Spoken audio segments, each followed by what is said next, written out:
Hi friends, recipes കിച്ചണിലേക്ക് എല്ലാവർക്കും സ്വാഗതം. ഞാനിന്ന് വന്നിട്ടുള്ളത് സ്റ്റീൽ ബൗളിൽ വെച്ചിട്ട് വളരെ സിമ്പിളായിട്ട് തയ്യാറാക്കിയെടുക്കാൻ പറ്റുന്ന നല്ല ടേസ്റ്റി ആയിട്ടുള്ളൊരു റവ കേക്കിൻ്റെ റെസിപ്പി ആയിട്ടാണ്.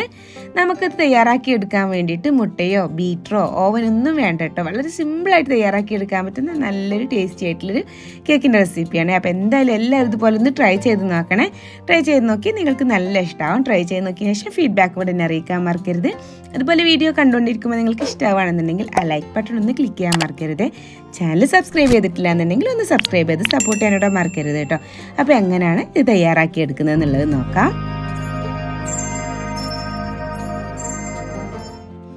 നമുക്ക് തയ്യാറാക്കിയെടുക്കാൻ വേണ്ടിയിട്ട് ഇതുപോലെ ഒരു സ്റ്റീൽ ബൗൾ മതി കേട്ടോ. അല്ലാതെ കേക്ക് ടീനൊന്നും ആവശ്യമില്ല. ഒരു സ്റ്റീലിൻ്റെ ഒരു പാത്രം ഉണ്ടെന്നുണ്ടെങ്കിൽ അത് വെച്ചിട്ട് വളരെ സിമ്പിളായിട്ട് തയ്യാറാക്കി എടുക്കാവുന്നതേ ഉള്ളൂ നമുക്ക് ഈ ഒരു കേക്ക്. അപ്പോൾ ഞാൻ ഈ ഒരു സ്റ്റീൽ ബൗൾ വെച്ചിട്ടാട്ടോ കേക്ക് തയ്യാറാക്കി എടുക്കുന്നത്. അപ്പോൾ അതിൻ്റെ താഴ്ഭാഗത്തൊക്കെ ഇതുപോലെ നന്നായിട്ടൊന്ന് ഓയിൽ സ്പ്രെഡാക്കി കൊടുക്കുക. എല്ലാ ഭാഗത്തും ഇതുപോലെ ഓയിലൊന്ന് സ്പ്രെഡാക്കി കൊടുക്കണേ. അപ്പോൾ ഓയിലൊക്കെ ഒന്ന് സ്പ്രെഡാക്കി കൊടുത്താൽ പിന്നെ അതിലേക്ക് 1 ടീസ്പൂണോളം മൈദ ഇട്ട് കൊടുക്കുക. എന്നിട്ട് നമുക്ക് ആ ഒരു മൈദ എല്ലാ ഭാഗത്തേക്കും ഇതുപോലെ ഒന്ന് തട്ടി ഒന്ന് എല്ലാ ഭാഗത്തേക്കും ആക്കി കൊടുക്കുക കേട്ടോ. അപ്പോൾ ആ ഒരു ഓയിലുള്ളതുകൊണ്ട് തന്നെ ആ മൈദ അതിൽ നന്നായിട്ടിങ്ങനെ കോട്ട് ചെയ്ത് പിടിക്കുക. അപ്പോൾ അതാ ഞാൻ ഇതുപോലെ എല്ലാ ഭാഗത്തേക്കും ആ മൈദ ഒന്ന് കോട്ട് ചെയ്ത് പിടിപ്പിച്ചിട്ടുണ്ട് കേട്ടോ. ബാക്കി വന്നിട്ടുണ്ടെന്നുണ്ടെങ്കിൽ ഒന്ന് തട്ടിയെടുത്താൽ മതി. ഇനി നമ്മളൊരു ബൗൾ എടുക്കുക. അതിലേക്ക് നമുക്ക് ഇതാ ഒരു 3/4 കപ്പോളം തൈര് കേട്ടോ. അധികം പുളിയില്ലാത്ത തൈരാണ് ഞാനിവിടെ എടുത്തിട്ടുള്ളത്. ഇത് വീട്ടിൽ തന്നെ ഉണ്ടാക്കിയെടുത്തിട്ടുള്ള തൈരാണ്. അത്യാവശ്യം നല്ല കട്ടിയുള്ള തൈര് തന്നെയാണ് കേട്ടോ. ഈ ഒരു ബൗളിലേക്ക് അങ്ങ് മാറ്റിയെടുക്കാം. അതിൻ്റെ കൂടെ തന്നെ നമുക്കതിലേക്ക് ഒരു 3/4 കപ്പോളം, ഞാനിപ്പോൾ എടുത്ത ആ ഒരു കപ്പില്ല അതിൻ്റെ 3/4 കപ്പോളം തന്നെ പൊടിക്കാതെ പഞ്ചസാര എടുത്തിട്ട് മിക്സിയിലൊന്ന് പൊടിച്ചെടുത്തിട്ടുള്ളതാട്ടോ. അത് ഞാൻ ഈ ഒരു ഇതിലേക്ക് അങ്ങ് ഇട്ട് കൊടുക്കുകയാണ്. അപ്പോൾ ഒന്ന് പൊടിച്ചിട്ടിട്ട് കൊടുക്കുകയെന്നുണ്ടെങ്കിൽ പെട്ടെന്ന് തന്നെ നമുക്ക് മിക്സ് ചെയ്തെടുക്കാൻ കഴിയും. അതുകൊണ്ടാണ് പൊടിച്ചെടുത്തിട്ടുള്ളത് കേട്ടോ. ഇനിയിപ്പോൾ പൊടിക്കാണ്ട് ഇട്ട് കൊടുത്താലും കുറച്ച് കൂടുതൽ ടൈം ഒന്ന് മിക്സ് ചെയ്തെടുത്താൽ മതി. പിന്നെ അതിലേക്ക് നമുക്കൊരു 1/4 കപ്പോളം ഓയിലാണ് വേണ്ടത്. ഇതിന് പകരം നമുക്ക് ബട്ടറും യൂസ് ചെയ്യാം കേട്ടോ. ബട്ടർ മെൽറ്റ് ചെയ്തിട്ട് യൂസ് ചെയ്താൽ മതി.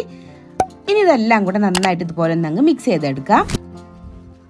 അപ്പം നമ്മൾ പഞ്ചസാര പൊടിക്കാണ്ടാണ് ആഡ് ചെയ്യുന്നത് വെച്ചാൽ നമ്മൾ കുറച്ച് കൂടുതൽ ടൈം നന്നായിട്ട് മിക്സ് ചെയ്തെടുക്കണം കേട്ടോ. ആ പഞ്ചസാര നന്നായിട്ട് മെൽറ്റ് ആയതിനു ശേഷം നമ്മൾ ഇതിലേക്ക് ബാക്കിയുള്ള ഇൻഗ്രീഡിയൻസ് ആഡ് ചെയ്ത് കൊടുക്കാൻ പാടുള്ളൂ. ഇനി ഇതിലേക്ക് ഞാൻ അടുത്തായിട്ട് ആഡ് ചെയ്ത് കൊടുക്കുന്നത് 3/4 കപ്പോളം തന്നെ 250 ml കപ്പിന് 3/4 കപ്പോളം റവയാണ് കേട്ടോ. അത് ഇനിയിപ്പോൾ വറുത്തതോ വറുക്കാത്തതോ ഏതായാലും കുഴപ്പമില്ല, രണ്ടും എടുക്കാം കേട്ടോ. ഞാനിപ്പോൾ വറുക്കാത്ത റവയാണ് കേട്ടോ എടുത്തിട്ടുള്ളത്. ഇനി ഇതിലേക്ക് ആ ഒരു കപ്പിന് തന്നെ 1/2 കപ്പോളം പാലെടുത്തിട്ടുണ്ട് കേട്ടോ. റൂം ടെമ്പറേച്ചറിലുള്ള പാലാണ് കേട്ടോ എടുത്തിട്ടുള്ളത്. അതും കൂടി അതിലേക്ക് അങ്ങ് ഒഴിച്ചു കൊടുക്കുകയാണ്. എന്നിട്ട് നന്നായിട്ട് അതെല്ലാം കൂടെ ഒന്ന് മിക്സ് ചെയ്തെടുക്കാം. അപ്പോൾ അതെല്ലാം കൂടെ നന്നായിട്ട് ഇതുപോലെ ഒന്ന് മിക്സ് ചെയ്തെടുത്തിട്ടുണ്ട് കേട്ടോ.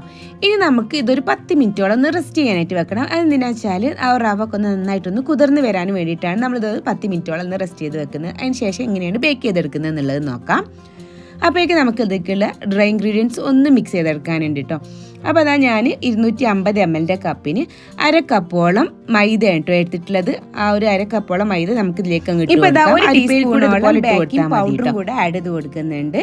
അതുപോലെ തന്നെ ഒരു 1/4 ടീസ്പൂണോളം ബേക്കിംഗ് സോഡയും കൂടെ ആഡ് ചെയ്ത് കൊടുക്കുന്നുണ്ട്. പിന്നെ നമുക്ക് മധുരമൊക്കെ ഒന്ന് ബാലൻസ് ചെയ്യാൻ വേണ്ടിയിട്ട് ഒരു 2 പിഞ്ചോളം ഉപ്പും കൂടി ഇട്ട് കൊടുക്കാം കേട്ടോ. എന്നിട്ട് നന്നായിട്ട് ഇതെല്ലാം കൂടെ ഒന്ന് അരിച്ചെടുത്ത് മിക്സ് ചെയ്ത് കണ്ട് നമുക്കൊരു സൈഡിലോട്ട് മാറ്റി വെക്കാം. ഇങ്ങനെ ഒന്ന് മിക്സ് ചെയ്ത് മാറ്റി വെക്കുമ്പോൾ അത് നമ്മളതിന് ഡയറക്റ്റ് ആയിട്ട് കൊടുക്കുന്നതിനെക്കാട്ടിലും ഒന്നുകൂടി നല്ലതാട്ടോ. കട്ട കുത്തിയിട്ടുള്ള മൈദ കണ്ടെന്നുണ്ടെങ്കിൽ ഇതുപോലെ ഒന്ന് ചെയ്തെടുത്തിട്ട് അതിലേക്ക് ആഡ് ചെയ്ത് കൊടുക്കുമ്പോൾ അതാണ് നന്നായിരിക്കുക. ഇപ്പോൾ അതായത് നന്നായിട്ട് മിക്സ് ചെയ്തെടുത്തിട്ടുണ്ട്. ഇനി ഇതൊരു സൈഡിലോട്ട് അങ്ങ് മാറ്റി വെക്കാം. ഇനി കേക്ക് ഒന്ന് ബേക്ക് ചെയ്തെടുക്കാൻ വേണ്ടിയിട്ട് ഞാനിവിടെ ഒരു കുക്കറാട്ടോ എടുത്തിട്ടുള്ളത്. അതിന് പകരം നമുക്കൊരു ചെമ്പട്ടിയോ അങ്ങനെ എന്തെങ്കിലും എടുത്താലും മതി. അപ്പോൾ ഞാനിതിപ്പോൾ ഒരു 10 മിനിറ്റോളം അതൊന്ന് ചൂടാക്കി എടുക്കുകയാണ്. ഇനിയിപ്പോൾ ഓവനാണ് വെച്ച് ചെയ്തെടുക്കുക വെച്ചാൽ 10 മിനിറ്റോളം 180 ഡിഗ്രിയിൽ ഒന്ന് പ്രീ ഹീറ്റ് ചെയ്തെടുത്താൽ മതിയേ. ഇപ്പോൾ ഒരു 10 മിനിറ്റോളൊക്കെ ആയിട്ടുണ്ട് കേട്ടോ. അപ്പോൾ അത് റവൊക്കെ നന്നായിട്ടൊന്ന് കുതിർന്ന് വന്നിട്ടുണ്ട്. ഇനി ഇതിലേക്ക് നമ്മൾ മിക്സ് ചെയ്ത് വെച്ചിട്ടുള്ള ആ ഒരു മൈദയുടെ മിക്സൊക്കെ ഉണ്ടല്ലോ, അതിലേക്ക് കുറേശ്ശെ 2 പാർട്ടായിട്ടാട്ടോ ഇട്ട് കൊടുക്കുന്നത്. ഒരു പാർട്ട് ഇട്ട് കൊടുത്തിട്ട് നന്നായിട്ടൊന്നങ്ങ് മിക്സ് ചെയ്തെടുക്കാം. അതിനുശേഷം ബാക്കിയുള്ളതും കൂടി അതിലേക്ക് അങ്ങ് ഇട്ട് കൊടുക്കുക കേട്ടോ. എന്നിട്ട് നന്നായിട്ട് എല്ലാം കൂടെ ഒന്നങ്ങ് മിക്സ് ചെയ്തെടുത്താൽ മതിയേ. അപ്പോൾ അതെല്ലാം കൂടെ നന്നായിട്ട് ഇതുപോലെ ഒന്ന് മിക്സ് ചെയ്തെടുത്തിട്ടുണ്ട് കേട്ടോ. ഇനി കുറച്ചും തിക്കായിട്ട് തോന്നുകയെന്നുണ്ടെങ്കിൽ നമുക്കതിലേക്ക് ഒരു 1/4 കപ്പോളം റൂം ടെമ്പറേച്ചറുള്ള പാല് അതുപോലെ തന്നെ 1 ടീസ്പൂണോളം വനില എസൻസ് കൂടെ ഒഴിച്ചു കൊടുത്ത് നല്ലൊരു ഫ്ലേവറും കൂടെ കിട്ടുക.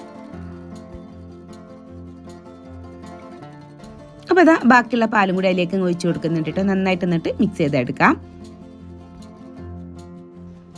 അപ്പോൾ അതെല്ലാം കൂടെ നന്നായിട്ട് ഇതുപോലെ ഒന്നങ്ങ് മിക്സ് ചെയ്തെടുത്തിട്ടുണ്ട് കേട്ടോ. ഇനി നമ്മൾ നേരത്തെ സെറ്റ് ചെയ്ത് വെച്ചിട്ടുള്ള ആ ഒരു സ്റ്റീലിൻ്റെ ബൗളുണ്ടല്ലോ, അതിലേക്ക് നമുക്ക് ഈ ഒരു മിക്സ് അങ്ങ് ഒഴിച്ചു കൊടുക്കാം. ഇനി ജസ്റ്റ് ഇതൊന്ന് ഇതുപോലെ ഒന്ന് ടാപ്പ് ചെയ്ത് കൊടുക്കുക കേട്ടോ. എയർ ബബിൾസ് എന്തെങ്കിലുമൊക്കെ കുടുങ്ങിയിട്ടുണ്ടെങ്കിൽ ഒന്ന് പോകാൻ വേണ്ടിയിട്ട്. അതിനുശേഷം അതിൻ്റെ മുകളിൽ ഡെക്കറേറ്റ് ചെയ്യണമെന്നുണ്ടെങ്കിൽ കുറച്ച് ഉണക്കമുന്തിരിയും അതുപോലെ തന്നെ കാഷ്യൂനട്ടും ഇതുപോലെ ഒന്ന് അങ്ങ് സ്പ്രെഡ് ആക്കി കൊടുക്കുക കേട്ടോ. ഒരു ഭംഗിക്ക് വേണ്ടിയിട്ട്, ഒട്ടും നിർബന്ധമൊന്നുമില്ല, അത് കാണാനൊരു ഭംഗിക്ക് വേണ്ടിയിട്ട് മാത്രം ചെയ്തു കൊടുത്തതാണ്. അപ്പോൾ ഇതാ കുക്കർ നന്നായിട്ട് ഹീറ്റായിട്ട് വന്നിട്ടുണ്ട്. ഇനി അതിൻ്റെ ഉള്ളിലോട്ട് നമുക്ക് ഒരു കേക്ക് മിക്സ് അങ്ങ് വെച്ച് കൊടുക്കാം. അപ്പോൾ അതിൻ്റെ ഉള്ളിൽ ഇതുപോലെ ഒരു തട്ട് വെച്ച് കൊടുത്തിട്ടുണ്ട് കേട്ടോ. അതിൻ്റെ മുകളിലായിട്ടാണ് ഞാൻ ഈ ഒരു ബൗൾ അങ്ങ് വെച്ച് കൊടുക്കുന്നത്. ഇതുപോലെ അങ്ങ് വെച്ച് കൊടുക്കാം.